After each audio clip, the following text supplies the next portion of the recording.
of a marriage or two, a satin rosette kept in a safe deposit drawer, and a lifelong feud with a steam radiator. Rudolf Steiner was a true adventurer.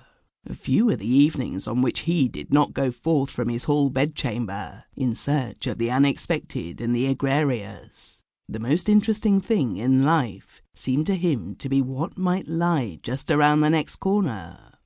Sometimes his willingness to tempt fate led him into strange paths. Twice he had spent the night in a station house. Again and again he had found himself the dupe of ingenious and mercenary tricksters.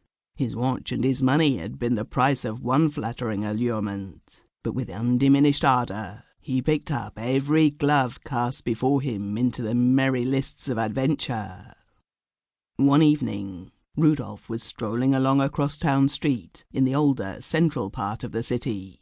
Two streams of people filled the sidewalks, the home-hurrying, and that restless contingent that abandons home for the specious welcome of the 1,000-candle-powered table d'hôte.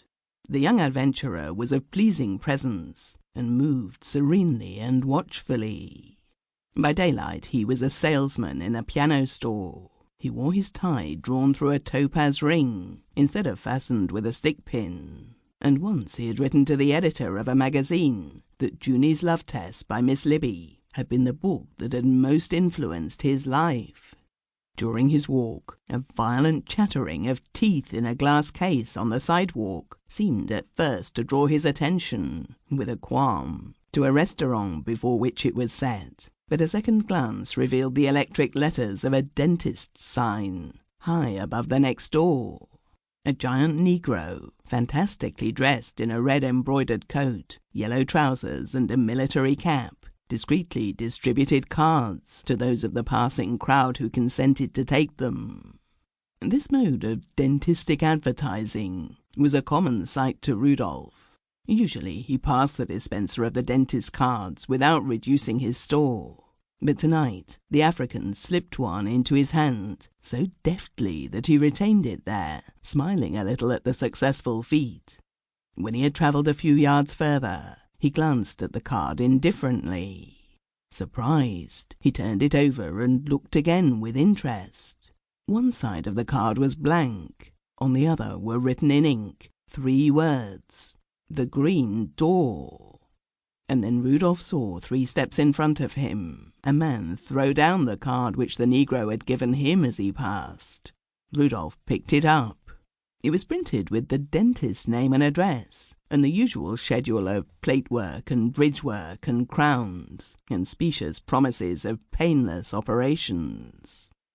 The adventurous piano salesman halted at the corner and considered. Then he crossed the street, walked down a block, recrossed, and joined the upward current of people again. Without seeming to notice the Negro as he passed the second time, he carelessly took the card that was handed him. 10 steps away he inspected it. In the same handwriting that appeared on the first card, "The Green Door" was inscribed upon it. 3 or 4 cards were tossed to the pavement by pedestrians, both following and leading him. These fell blank side up. Rudolf turned them over.